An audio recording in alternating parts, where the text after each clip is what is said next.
na tayong bawang, sibuyas, then nilagay ko ang manok. Sige, teka na dyan!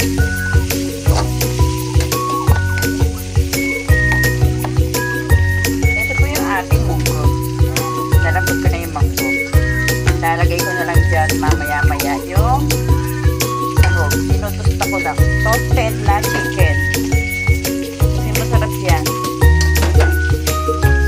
Dahil hindi naman ako nakakain ng baboy, kaya chicken na lang.